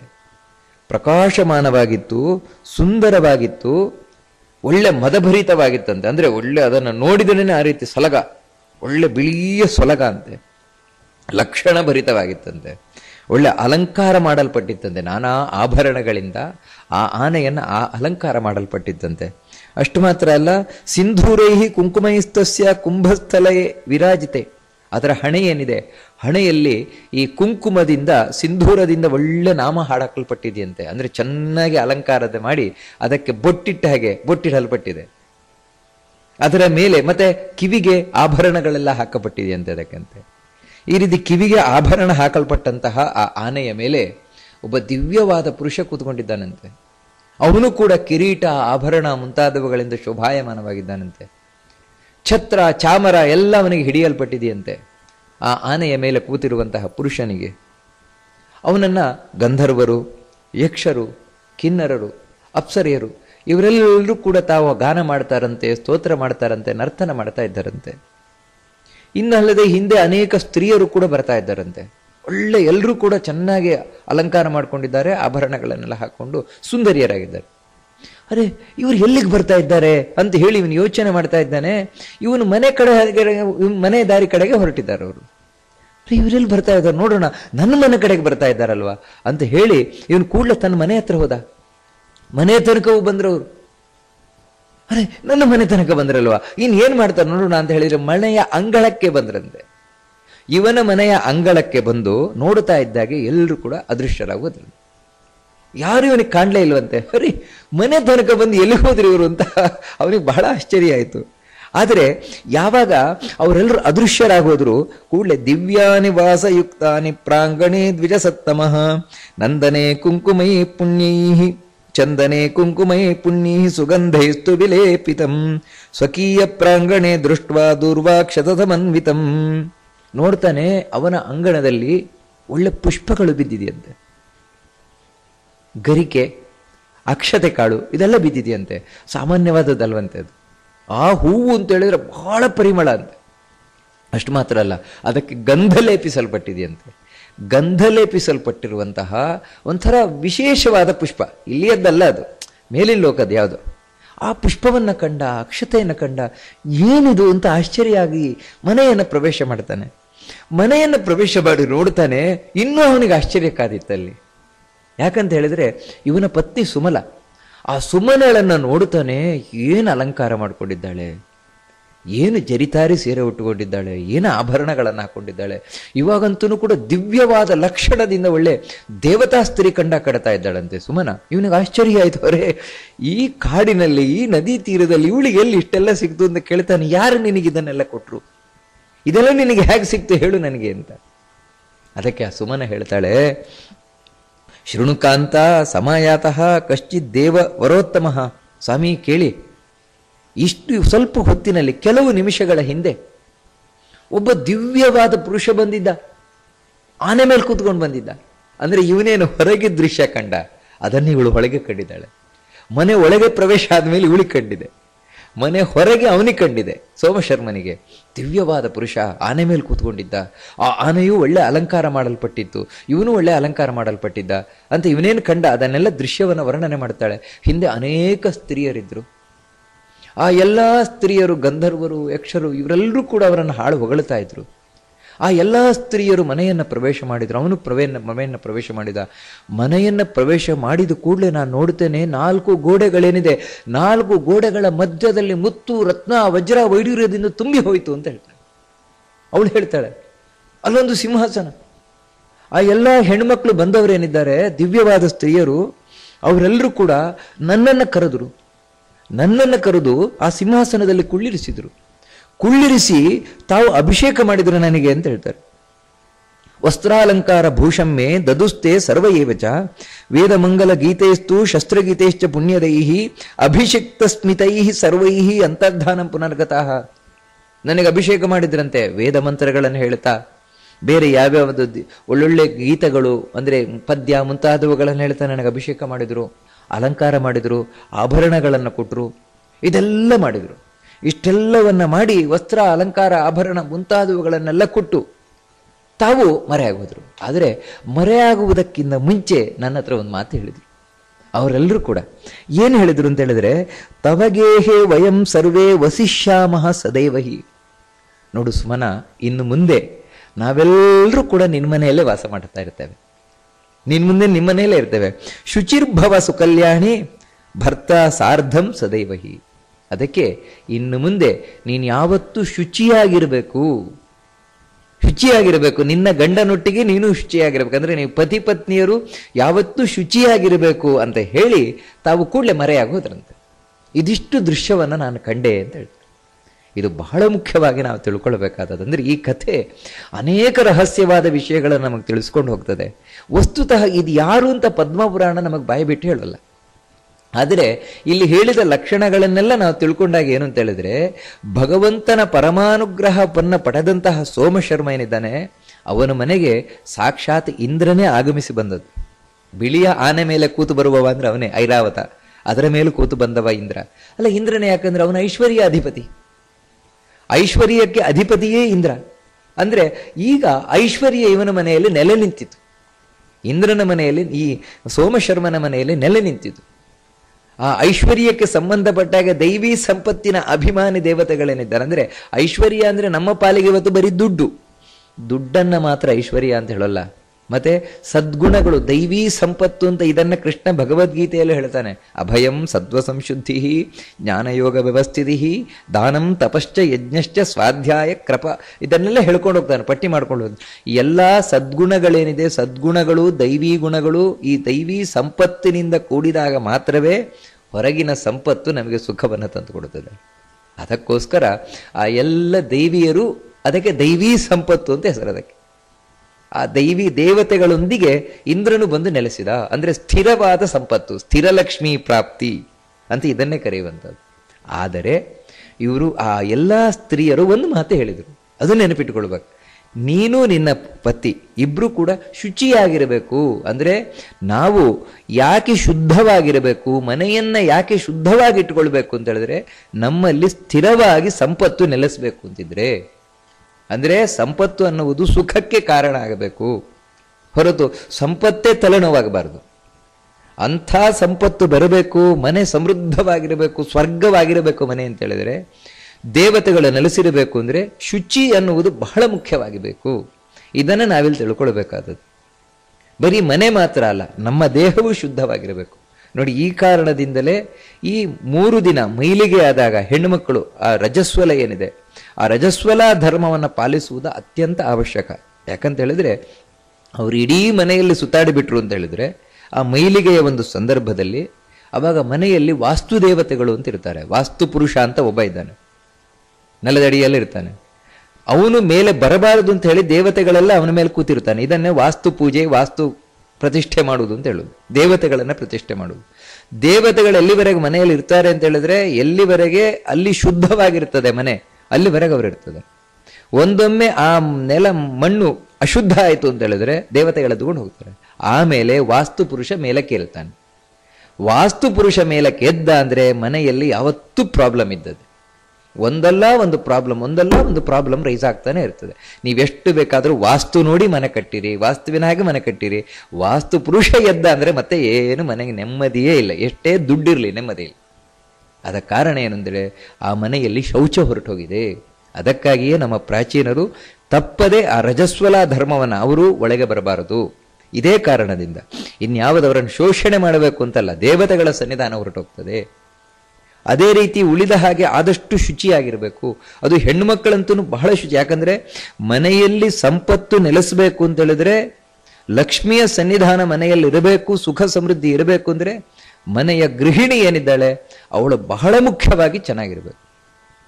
ಇಲ್ಲದೇ ಇದ್ರೆ ಮನೆಯಲ್ಲಿ ಸುಖ ಸಮೃದ್ಧಿ ಇರಲಿಕ್ಕೆ ಸಾಧ್ಯ ಇಲ್ಲ. ನೋಡಿ, ಅದಕ್ಕಾಗಿಯೇ ಯಾರೇ ಒಬ್ಳು ಸೊಸೆಯನ್ನ ಮನೆಗೆ ಒಳಗೆ ಕರ್ಕೊಳ್ಬೇಕಾದ್ರೆ ಭಾಗ್ಯದ ಲಕ್ಷ್ಮಿ ಬಾರಮ್ಮ ಅಂತ ಕರ್ಕೊಳ್ಳೋದು. ಯಾಕಂದ್ರೆ ಅವಳು ಸಾಕ್ಷಾತ್ ಲಕ್ಷ್ಮಿಯಾಗಿ ಒಳಗೆ ಬರಬೇಕು ಅಂತ. ಮತ್ತೆ ಇಳಿಯೋದೇ ಗೃಹಲಕ್ಷ್ಮಿ ಅಂತ. ನೋಡಿ, ಮನೆಯ ಒಡತಿಯನ್ನು ಕರೆಯುವುದು ಗೃಹಲಕ್ಷ್ಮಿ ಅಂತ, ಆದರೆ ಮನೆಯ ಒಡೆಯನ ಗೃಹನಾರಾಯಣ ಅಂತ ಕರೆಯೋಲ್ಲ. ಕಾರಣ ಅಂದ್ರೆ ಇವಳು ಬಹಳ ಮುಖ್ಯವಾಗಿ ಮನೆಯಲ್ಲಿರಬೇಕು. ಆ ಹೆಣ್ಣು ತಾನು ಒಳ್ಳೆ ಅಲಂಕಾರ ಮಾಡಿಕೊಂಡು ಮನೆಯಲ್ಲಿ ಅಲಂಕಾರವನ್ನ ಮಾಡಿಕೊಂಡು ಚೆನ್ನಾಗಿದ್ಲು ಅಂತ ಹೇಳಿದ್ರೆ ಲಕ್ಷ್ಮಿಯ ಸನ್ನಿಧಾನ ಮನೆಯಲ್ಲಿರ್ತದೆ. ಇಲ್ಲದೇ ಇದ್ದ ಪಕ್ಷದಲ್ಲಿ ಅವಳು ಅಲಂಕಾರ ಮಾಡ್ಕೊಳ್ಳಿಲ್ಲ, ತಲೆಯನ್ನು ಬಿಚ್ಚಾಕೊಂಡಿದ್ಲು, ಹಣೆಗಿಲ್ಲ, ಕಿವಿಗಿಲ್ಲ, ಮೂಗಿಗಿಲ್ಲ, ಏನಿಲ್ಲ, ಈ ರೀತಿ ಇದ್ಲು ಅಂತ ಹೇಳಿದ್ರೆ ನಮಗೆ ಹೊರಗಿನಿಂದ ಏನೇ ಎಫೆಕ್ಟ್ ಗೊತ್ತಾಗುವುದಿಲ್ಲ. ಮಾಡ್ರನ್ ಅದೇನು ಅಂತ. ಆದರೆ ಒಳಗೆ ಆಗುವ ಎಫೆಕ್ಟ್ ಮಾತ್ರ ನಮಗೆ ಅರ್ಥ ಮಾಡ್ಕೊಳ್ಳಿಕ್ಕಾಗಲ್ಲ. ಮನೆಯಲ್ಲಿ ನೆಮ್ಮದಿ ಅನ್ನೋದು ಹೊರಟು ಹೋಗ್ತದೆ. ಏನೊಂದು ಸುಖ ಸಮೃದ್ಧಿ ಬಯಸ್ತೇವೆ ಅದು ಸಿಗೋಲ್ಲ. ಅದಕ್ಕೆ ಕಾರಣ ಏನಂದ್ರೆ ಇದಕ್ಕೆ ಒಂದು ಒಳ್ಳೆ ಕಥೆ ಇಲ್ಲೇ ಪದ್ಮಪುರಾಣದಲ್ಲಿ ಮುಂದೆ ಬರ್ತದೆ. ದಿತಿದೇವಿ ಏನಿದ್ದಾಳೆ, ದಿತಿದೇವಿ ತನ್ನ ಮಕ್ಕಳನ್ನ ದೇವತೆಗಳು ಹಾಳು ಮಾಡ್ತಾ ಇದ್ದಾರೆ, ಎಲ್ಲ ನಾಶ ಮಾಡ್ತಾ ಇದ್ದಾರೆ, ಕೊಲ್ತಾ ಇದ್ದಾರೆ ಅಂತ ಅಳ್ತಾ ಕೂತಿದ್ದಾಗ ಕಶ್ಯಪರು ಅವಳಿಗೊಂದು ವ್ರತವನ್ನು ಹೇಳ್ತಾರೆ. 100 ವರ್ಷಗಳ ಕಾಲ ವ್ರತವನ್ನ ಮಾಡುವಂತ. 100 ವರ್ಷಗಳ ಕಾಲ ವ್ರತವನ್ನ ಮಾಡ್ತಾಳೆ ಅವಳು. ಆ ಸಂದರ್ಭದಲ್ಲಿ ಇಂದ್ರನಿಗೆ ಭಯ ಆಯ್ತು. ಇನ್ನು ಇವಳು ಏನಾದ್ರೂ ಅತ್ಯಂತ ಬಲಿಷ್ಠನಾದ ಮಗನನ್ನು ಹುಟ್ಟಿಸಿಬಿಟ್ಲು ಅಂತ ಹೇಳಿದ್ರೆ ನನಗೆ ಮತ್ತೆ ಕಂಟಕ ಬರ್ತದಲ್ವಂತ ಬ್ರಹ್ಮಚಾರಿಯ ವೇಷದಲ್ಲಿ ಬಂದ ಇಂದ್ರ. ಯಾವತ್ತಾದ್ರೂ ಅವಕಾಶ ಸಿಕ್ಕಿತು ಅಂತ ಹೇಳಿದ್ರೆ ಇವಳಿಗೆ ನಾನು ಏನಾದ್ರೂ ಮಾಡೋಣ ಅಂತ. ಆದ್ರೆ ನೋಡಿ, ಅಷ್ಟು 100 ವರ್ಷಗಳ ಕಾಲ ಅವಳು ಒಳ್ಳೆ ಶುದ್ಧವಾಗಿದ್ಲಂತೆ. ಇವನಿಗೆ ಅವಕಾಶವೇ ಸಿಗಲಿಲ್ಲ ಇಂದ್ರನಿಗೆ. ಅಂದ್ರೆ ನೋಡಿ, ದೇವತೆಗಳಿಗೂ ಕೂಡ ಅವಕಾಶ, ನಾವು ಒಂಚೂರು ತಪ್ಪು ಮಾಡದೇ ಇದ್ರೆ ಅವರಿಗೂ ನಮಗೇನು ಮಾಡ್ಲಿಕ್ಕಾಗಲ್ಲ. ಕೆಟ್ಟದ್ದನ್ನ ಒಳ್ಳೆಯದನ್ನು ಮಾಡ್ಲಿಕ್ಕೆ ದೇವತೆಗಳಿಗೂ ಒಳಗೆ ಕೂತು ಒಳ್ಳೇದು ಮಾಡ್ತಾ ಇರ್ತಾರೆ. ಅವರಿಗೂ ಕೆಟ್ಟದ್ದು ಮಾಡ್ಬೇಕು ನಮಗೇನಾದ್ರು ಅಂದ್ರು ನಾವೇನಾದ್ರೂ ಕೆಟ್ಟದ್ದು ಮಾಡಬೇಕು, ಅಡ್ಡ ದಾರಿ ಹಿಡಿಬೇಕು, ಇಲ್ದಿರ ಅವ್ರಿಗೆ ಏನು ಮಾಡ್ಲಿಕ್ಕಾಗಲ್ಲ. ಇವಳು ಮುಂದೆ ಗರ್ಭಿಣಿಯಾದಾಗಲೂ ಕೂಡ ಇಂದ್ರ ಹೊಂಚಾಗ್ತಾ ಇದ್ದಾನೆ. ಯಾವುದಾದ್ರೂ ಸಂದರ್ಭದಲ್ಲಿ ಇವಳ ಹೊಟ್ಟೆಯನ್ನು ಪ್ರವೇಶ ಮಾಡಿ, ಗರ್ಭವನ್ನು ಪ್ರವೇಶ ಮಾಡಿ ಅಬಾರ್ಷನ್ ಮಾಡಿಸ್ಬಿಡೋಣ ಅಂತ, ಮಗು ಸಾಯುವ ಹಾಗೆ ಮಾಡೋಣ ಗರ್ಭವನ್ನ ಅಂತ. ಆದರೆ ನೋಡಿ, ಅವಕಾಶವೇ ಸಿಗಲಿಲ್ಲ. ಒಂದು ದಿನ ಒಂದು ಅವಕಾಶ ಸಿಕ್ತಂತೆ ನೋಡಿ. ಏನಂದ್ರೆ, ರಾತ್ರಿ ಮಲಗುವುದಕ್ಕಿಂತ ಮುಂಚೆ ಕಾಲು ತೊಳ್ಕೊಳ್ಳದೆ ಮಲಗಿಲ್ಲಂತೆ ಅವಳು ದಿತಿದೇವಿ. ಆದರೆ ನೋಡಿ, ಶಾಸ್ತ್ರ ಏನು ಹೇಳ್ತದೆ ಅಂದ್ರೆ, ಊಟ ಮಾಡುವುದಕ್ಕಿಂತ ಮುಂಚೆ, ಮಲಗುವುದಕ್ಕಿಂತ ಮುಂಚೆ ಕಾಲು ತೊಳ್ಕೊಂಡೇ ಮಲಗಬೇಕು ಅಂತ. ಆದರೆ ಊಟ ಮಾಡಿದ್ದಕ್ಕಿಂತ ಮುಂಚೆ ಕೈ, ಕಾಲು, ಬಾಯಿ ಇದಿಷ್ಟು ತೊಳ್ಕೊಳ್ಬೇಕು, ಒರೆಸ್ಕೊಳ್ಬಾರ್ದು. ಹಾಗೆಯೇ ಕೂತ್ಕೊಂಡು ಊಟ ಮಾಡಬೇಕು. ಅಂದ್ರೆ ಒದ್ದೆ ಕಾಲಿನಲ್ಲೇ ಊಟ ಮಾಡಬೇಕು. ಆದರೆ ರಾತ್ರಿ ಮಲಗುವುದಕ್ಕಿಂತ ಮುಂಚೆ ಕಾಲು ತೊಳ್ಕೊಳ್ತೇವಲ್ವ, ಅವಾಗ ಮಾತ್ರ ಚೆನ್ನಾಗಿ ಒರೆಸ್ಕೊಂಡು ಮಲ್ಕೊಳ್ಬೇಕು ಅಂತ ಹೇಳ್ತಾರೆ. ಹಾಗೆ ಮಲಗಬಾರದು ಅಂತ. ಇದರಿಂದ ಏನಾಗುತ್ತೆ ಅಂದ್ರೆ ಒಳ್ಳೆ ಆಯುಷ್ಯ ಅಭಿವೃದ್ಧಿ ಆಗತ್ತೆ, ಆರೋಗ್ಯ ಅಭಿವೃದ್ಧಿ ಆಗತ್ತೆ ಅಂತ ಶಾಸ್ತ್ರ ಹೇಳುತ್ತದೆ. ಯಾಕೆ ಕಾರಣ ಏನಂದ್ರೆ ದೈವಿ ಸನ್ನಿಧಾನ ಇರ್ತದೆ ಅಂತ. ಇವಳು ಅದು ಮಾಡಲಿಲ್ಲ, ಮಲ್ಕೊಂಡ್ಲು. ರಾತ್ರಿ ಮಲಗಿದಾಗ ಇನ್ನೊಂದು ತಪ್ಪು ಮಾಡಿದ್ಲು. ಏನಂದ್ರೆ ಕೂದಲನ್ನು ಬಿಚ್ಚಾಕೊಂಡ್ಲು. ಇದು ಇನ್ನೊಂದು ತಪ್ಪು. ಈ 2 ದೋಷಗಳೇನಿದೆ ಅಂದ್ರೆ ನೋಡಿ, ಇದರಿಂದಾಗಿ ಅವಳ ಅಶುಚಿಯಾದ್ಲು. ಕೂಡಲೇ ಇಂದ್ರ ಒಳಗೆ ಪ್ರವೇಶ ಮಾಡಿದ, ಅವಳ ಗರ್ಭವನ್ನು ತುಂಡು ತುಂಡು ತುಂಡು ಮಾಡಿ ಹಾಕಿದ. ಅಂದ್ರೆ ಈ ಮುಂದೆ ಅದು ಬೇರೆ ಕಥೆ ನಡೀತದಲ್ಲ, ಅವರೇ ಮರುತುಗಣಗಳು ಅಂತ. ಆದರೆ ಒಂದು ಚೂರು ಮೈಲಿಗೆ ಆಯ್ತು ಅಂತ ಹೇಳಿದ್ರೆ ಇದು ದೇವತೆಗಳು ಮಾತ್ರ ಅಲ್ಲ, ಕಲಿಯು ನಮ್ಮನ್ನು ಪ್ರವೇಶ ಮಾಡ್ಲಿಕ್ಕೆ ಕಾಯುವುದೇ ಯಾವಾಗ ಮೈಲಿಗೆ ಆಗ್ತಾ ಇರ್ತೇವೆ ಅಂತ. ಅದಕ್ಕಾಗಿಯೇ ಇಲ್ಲಿ ಆ ದೇವತಾ ಸ್ತ್ರೀಯರೆಲ್ಲರೂ ಎಚ್ಚರಿಕೆ ಕೊಟ್ಟದ್ದು, ಆದಷ್ಟು ಶುದ್ಧವಾಗಿರಬೇಕು, ಮಡಿಯಾಗಿರಬೇಕು ಅಂತ. ಇದು ನಮಗೆಲ್ಲರಿಗೂ ಕೂಡ ಪಾಠ.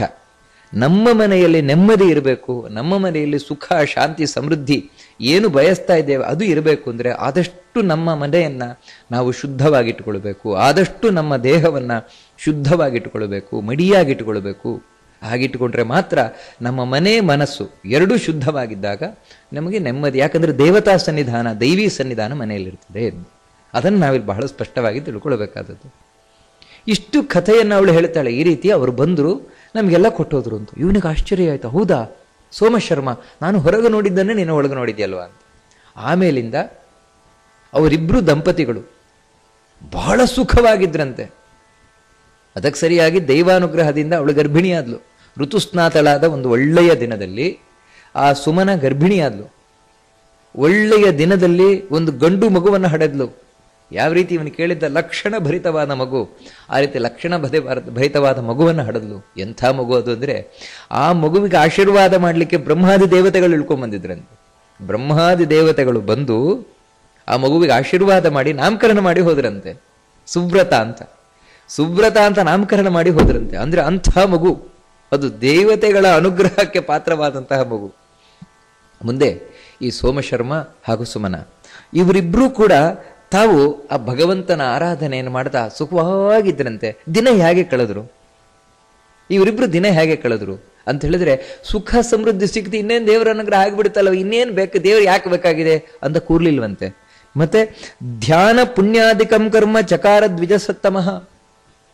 ಶ್ರೇಷ್ಠ ಬ್ರಾಹ್ಮಣ ಸೋಮಶರ್ಮ. ಯಾಕಂದ್ರೆ ದೇವರು ಕೊಟ್ಟು ಕೂಡಲೇ ದೇವರನ್ನು ಮರೀಬವನಲ್ಲ, ದೇವರು ಕೊಟ್ಟಿದ್ದಾನೆ ಅಂತ ಅದನ್ನು ಅನುಭವಿಸ್ತಾ ಇನ್ನೂ ಹೆಚ್ಚು ದೇವರನ್ನು ನೆನಪಾಡ್ಕೊಳ್ಳುವವ. ಅದೇ ಧ್ಯಾನ. ಆ ದೇವರನ್ನು ಹೆಚ್ಚು ಧ್ಯಾನ ಮಾಡ್ತಾನಂತೆ. ಆ ದೇವರ ಪ್ರೀತಿಗೋಸ್ಕರ ಪುಣ್ಯಕರ್ಮ, ಹೋಮ, ಯಜ್ಞ, ನಂತರ ದಾನ, ವ್ರತ ಮುಂತಾದವುಗಳನ್ನೆಲ್ಲ ಮಾಡ್ತಾನೇ ಇದ್ದಾನಂತೆ. ಅವನ ಮನೆಯಂತೂ ಕೂಡ ಕುಬೇರನ ಅರಮನೆ ಆಗಿತ್ತಂತೆ. ಕುಬೇರನಿಗೆ ಅರಮನೆಯಲ್ಲಿ ಯಾವುದಕ್ಕೂ ಕಮ್ಮಿ ಇಲ್ಲ, ಹಾಗೆ ಇವನ ಮನೆಯಲ್ಲಿ ಯಾವುದಕ್ಕೂ ಕಮ್ಮಿ ಇಲ್ವಂತೆ. ಆ ರೀತಿ ಇತ್ತಂತೆ. ಬೇಕಾದಷ್ಟು ಕೊಟ್ಟಿದ್ದಾನಂತೆ, ಬೇಕಾದಷ್ಟು ತಾನು ಅನುಭವಿಸಿದಾನಂತೆ. ಎಲ್ಲಿವರೆಗೆ ಅಂತ ಹೇಳಿದ್ರೆ, ಮಗನಿಗೆ ನಾಮಕರಣ ಮಾಡಿದ, ಮಗುವಿಗೆ ನಾಮಕರಣ ದೇವತೆಗಳು ಮಾಡಿ ಹೋಗಿದ್ದಾರೆ, ಉಪನಯನ ಮಾಡಿದ, ಮಗ ದೊಡ್ಡದಾದ, ಒಳ್ಳೆ ಕಲ್ತ. ಇವನು ಏನು ಇವರು ತಿಳ್ಕೊಂಡಿದ್ದ, ಸರ್ವಜ್ಞನಾದವ, ಎಲ್ಲವನ್ನು ಹೇಳುವವ, ದಾನ ಧರ್ಮ ಮಾಡುವವ, ಬ್ರಾಹ್ಮಣರಲ್ಲಿ ಎಲ್ಲರಲ್ಲೂ ಭಕ್ತಿಯನ್ನಿಡುವವ, ದೊಡ್ಡ ವಿಷ್ಣುವಿನ ಭಕ್ತ. ಅದೇ ರೀತಿ ಇದ್ದಂತೆ ಮಗ ಸುವ್ರತ. ಆ ಸುವ್ರತನಿಗೆ ಮತ್ತೆ ಮದುವೆ ಮಾಡಿದ, ತನ್ನ ಮಗನಿಗೆ ಮದುವೆ ಮಾಡಿದ. ಅಂದ್ರೆ ನೋಡಿ, ಮಕ್ಕಳೇ ಇಲ್ಲ ಅಂತ ಹೇಳ್ತಾ ಇದ್ದವನಿಗೆ ಮಗ ಆಗಿ, ಮಗನಿಗೆ ಮದುವೆಯನ್ನ ಮಾಡಿ, ಆ ಮಗನಿಗೆ ಮತ್ತೆ ಮಗ ಆಗಿ, ಅಂದ್ರೆ ಮೊಮ್ಮಗನ ಮುಖವನ್ನ ಕಂಡ. ಆ ಮೊಮ್ಮಗನಿಗೋಸ್ಕರ ತಾನು ಬೇಕಾದಷ್ಟು ಪುಣ್ಯ ಕರ್ಮಗಳನ್ನೆಲ್ಲ ಮಾಡಿದ್ನಂತೆ, ಬೇಕಾದಷ್ಟು ದಾನ ಧರ್ಮ ಮುಂತಾದ ಎಲ್ಲ ಪುಣ್ಯಗಳನ್ನು ಮಾಡಿದ್ನಂತೆ. ಅದು ಒಬ್ಬ ಮಗ ಅಲ್ಲ, ಮೊಮ್ಮಗ ಅಲ್ಲ, ಪೌತ್ರಾಣಾಂಚ ಮಹಾಭಾಗ ಅಂತ ಹೇಳ್ತಾರೆ. ಮೊಮ್ಮಕ್ಕಳು ಬಹಳಷ್ಟಾಗೋಯ್ತು.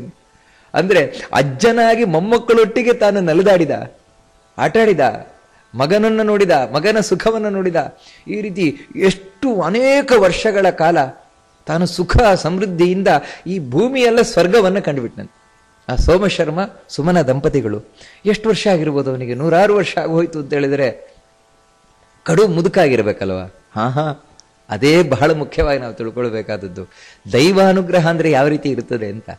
ಭಗವಂತ ವಿಷ್ಣು ಅನುಗ್ರಹ ಮಾಡಿದ ಅಂದ್ರೆ ಅದು ಉಳಿದ ಸಮಸ್ತ ದೇವತೆಗಳ ಅನುಗ್ರಹಕ್ಕಿಂತ ಯಾವ ರೀತಿ ಸ್ಪೆಷಲ್ ಆಗಿರ್ತದೆ ಅಂತ ನಾವು ಈ ಕಥೆಯಲ್ಲಿ ತಿಳ್ಕೊಳ್ಬೇಕಾದದ್ದು. ಇವನಿಷ್ಟೆಲ್ಲ ಕಣ್ಣಲ್ವಾ, ಮಗನನ್ನ ಕಂಡ, ಮೊಮ್ಮಕ್ಕಳನ್ನ ಕಂಡ, ಅವರು ಮತ್ತೆ ಸುಖ ಪಡುವುದನ್ನು ನೋಡಿದ, ಅವರೊಟ್ಟಿಗೆ ತಾನು ಎಲ್ಲವನ್ನ ಮಾಡಿದ, ಅವ್ರಿಗೂ ಮದುವೆ ಆಗುವ ತನಕ ತಾನು ನೋಡಿದ. ಇವನು ಬಹಳ ಮುದುಕ ಆಗಿರ್ಬೇಕಲ್ವಾ? ಅಂದ್ರೆ ಪಂಚವಿಂಶತಿಕೋ ಯದ್ವತ್ ತದ್ವತ್ ಕಾಯಸ್ತು ತಸ್ಯ ಹಿ. ಎಷ್ಟೇ ವರ್ಷ ಆಗ್ತಾ ಇದ್ರು ಕೂಡ ಹೊರಗಿನ ಕ್ಯಾಲೆಂಡರಲ್ಲಿ ಇವನ ದೇಹ ಮಾತ್ರ 25 ವರ್ಷದವನ ಹಾಗೆ ಕಾಣಿಸ್ತದೆ. ಯಾವಾಗ ನೋಡಿದ್ರೆ 25 ವರ್ಷದವನಾಗಿ, ಯುವಕನಾಗಿ ಕಾಣಿಸ್ತಾ ಇದ್ದಂತೆ ಸೋಮಶರ್ಮ. ಇದು ದೈವಾನುಗ್ರಹ, ವಿಷ್ಣುವಿನ ಪರಮಾನುಗ್ರಹ. ಅವನಿಗೆ ಯುವಕ ಶಕ್ತಿ, ಪರಮಾನುಗ್ರಹ. ಯಾಕಂದ್ರೆ ಈ ದೇಹ ಅನ್ನೋದು ನಮ್ಮ ಅಧೀನ ಅಲ್ಲ, ದೇವರ ಅಧೀನ. ಆ ದೇವರ ಅನುಗ್ರಹ ಮಾಡಿದ ಅಂತ ಹೇಳಿದ್ರೆ ವರ್ಷಕ್ಕಿಂತ ವರ್ಷ ಒಳಗಿಂದ ಹಾಕ್ತಾ ಇದ್ರು ಕೂಡ ಈ ದೇಹ ಮಾತ್ರ ಹಾಗೇ ಇರ್ತದೆ. ಹಾಗೆ 25 ವರ್ಷದವನಾಗಿ ತಾನಿದ್ದು ಸೂರ್ಯ ತೇಜ ಪ್ರತೀಕಾಶ, ಒಳ್ಳೆ ಸೂರ್ಯನ ಹಾಗೆ ಪ್ರಕಾಶವನವಾಗಿ ಬೆಳಗುತ್ತಾ ಇದ್ದಂತೆ. ಅಂದ್ರೆ ಒಳ್ಳೆ ಸಾತ್ವಿಕ ತೇಜಸ್ಸಿನಿಂದ ಬೆಳಗುತ್ತಾ ಇದ್ದಂತೆ. ಅವನ ಪತ್ನಿ ಅಲ್ಲ, ಇವನು ಮಾತ್ರ ಹುಡುಗನಾಗಿದ್ರೆ ಇವನ ಪತ್ನಿ ಪಾಪ ಅವಳು ಮುದುಕಿ ಆಗ್ಬಿಟ್ರ. ಅವಳು ಯಾವತ್ತೂ ಕೂಡ ಯಾವ ರೀತಿ ಅಂತ ಹೇಳಿದ್ರೆ, ಅತಿಭಾತಿ ವಿಶಾಲಾಕ್ಷಿ ಪುಣ್ಯೇಹಿ ಪತಿವ್ರತಾದಿಭಿ ತಾರುಣ್ಯೇನ ಸಮಾಯುಕ್ತ ಯಥಾ 16 ವಾರ್ಷಿಕಿ, 16 ವರ್ಷದ ಹುಡುಗಿಯಾಗಿ. ಅಂದ್ರೆ ಒಬ್ಬಳು ಹುಡುಗಿ 16 ವರ್ಷಕ್ಕೆ ಬಹಳ ಚಂದ ಕಾಣಿಸ್ತಾಳೆ ಅಂತ. ಹುಡುಗ ಒಂದು 25 ವರ್ಷದ ತರುಣ, ಬಹಳ ಚಂದ ಅಂತ. ಆ ರೀತಿ ಇಬ್ರು ಯುವಕ ಯುವತಿಯರಾಗಿ ತಾವು ಯಾವ ರೀತಿ ಮೋಕ್ಷದಲ್ಲಿರ್ತಾರೆ ಪುಣ್ಯಾತ್ಮರು, ಆ ರೀತಿ ಇಲ್ಲಿ ರಮಿಸ್ತಾ ಇದ್ದಾರಂತೆ, ಆನಂದ ಪಡ್ತಾ ಇದ್ದಾರಂತೆ. ಹಾಗಂತ ಹೇಳಿ ಇಷ್ಟೆಲ್ಲ ಸುಖ ಭೋಗಗಳು ಸಿಕ್ಕಿದ್ರು ಯಾವುದೇ ಕಾರಣಕ್ಕೂ ತಾವು ದೇವರನ್ನು ಮರೆಯಲಿಲ್ಲ. ಅದು ಮಾತ್ರ ಬಹಳ, ಇದು ದೇವರ ದೊಡ್ಡ ಅನುಗ್ರಹ ನೋಡಿ. ಯಾಕಂದ್ರೆ ಅವನು ಕೇಳಿದ್ದದನ್ನ, ಭಕ್ತಿ ಕೊಡು ಸ್ವಾಮಿ ನಿನ್ನಲ್ಲಿ, ಜನ್ಮ ಜನ್ಮಾಂತರದಲ್ಲೂ ಭಕ್ತಿ ಕೊಡು ಅಂತ. ಅದರ ಮರೆವು ಬರಬಾರ್ದು, ನಿನ್ನ ಮರೆವು ಬರಬಾರ್ದು ಅಂತ. ಅದೇ ದೈವಾನುಗ್ರಹ. ಅದಕ್ಕೋಸ್ಕರ ಇಷ್ಟೆಲ್ಲ ಇದ್ರೂ ಕೂಡ ತಾನು ಆ ದೇವರ ನೆನಪನ್ನ ಮಾಡಿಕೊಳ್ಳುತ್ತಾ, ದೇವರೆಲ್ಲ ಭಕ್ತಿಯನ್ನ ಮಾಡುತ್ತಾ, ತನ್ನ ಮಕ್ಕಳೊಟ್ಟಿಗೆ ಮೊಮ್ಮಕ್ಕಳೊಟ್ಟಿಗೆ ದಾನ ವ್ರತ ಮುಂತಾದವುಗಳೊಟ್ಟಿಗೆ, ಅವಳು ಕೂಡ ಅಷ್ಟೇ, ಸುಮನೆಯೂ ಕೂಡ. ಯಾಕಂದ್ರೆ ಅವಳದ್ದೇ ತಾನು ಮೊದಲು ಇವನಿಗೆ ಇಷ್ಟು ಉಪದೇಶ ಇಷ್ಟೆಲ್ಲ ಆದದ್ದು. ಅವಳು ಕೂಡ ತಾನು ಬಹಳ ಚೆನ್ನಾಗಿ ದೇವಿಯ ಹಾಗೆ ಶೋಭಿಸ್ತಾ ಇದ್ದಾಳಂತೆ. ತಾನು ವ್ರತ ಉಪವಾಸ ಮುಂತಾದವುಗಳನ್ನು ಬಿಡದೆ ಮಾಡ್ತಾಳಂತೆ, ದಾನ ಮುಂತಾದವುಗಳನ್ನು ಬಿಡದೆ ಮಾಡ್ತಾಳಂತೆ. ಎಲ್ಲಕ್ಕಿಂತ ದೊಡ್ಡ ವ್ರತ ಯಾವುದು ಅಂದರೆ ಪಾತಿವ್ರತ್ಯ. ಪಾತಿವ್ರತ್ಯದಲ್ಲಿ ನಿರತಲಾಗಿ ಅವಳು ಗಂಡನ ಸೇವೆಯನ್ನು ಮಾಡ್ತಾ ಬಹಳ ಸುಖವನ್ನು ಪಡೆದ್ರು. ಹೀಗೆ ಈ ಇಬ್ಬರು ದಂಪತಿಗಳು ಅಂದರೆ ಈಗ ಪತಿ ಪತ್ನಿಯರು ಸೋಮಶರ್ಮ ಹಾಗೂ ಸುಮನ ಭಗವಂತನ ಆರಾಧನೆಯನ್ನು ಮಾಡಿ, ವಿಷ್ಣುವಿನ ಆರಾಧನೆಯನ್ನು ಮಾಡಿ, ಇಲ್ಲಿ ಏನು ಬೇಕೋ ಅದೆಲ್ಲವನ್ನ ಪಡೆದರು, ಮುಂದಕ್ಕೆ ಏನು ಬೇಕೋ ಅದೆಲ್ಲವನ್ನ ಪಡೆದರು. ಇದಿಷ್ಟನ್ನ ಈ ಪದ್ಮಪುರಾಣ ಇಲ್ಲಿ ತಿಳಿಸ್ಕೊಂಡು ಹೋಗ್ತದೆ. ಇಷ್ಟಕ್ಕೆ ಮುಗಿಯುವುದಿಲ್ಲ. ಇನ್ನು ಮಗ ಇದ್ದಾನಲ್ಲ ಸುವ್ರತ, ನನಗೆ ಒಳ್ಳೆ ಮಗ ಬೇಕು ಅಂತ ಕೇಳಬೇಕು. ಆ ಮಗ ಏನು ಕೊಟ್ಟ ಇವರಿಗೆ?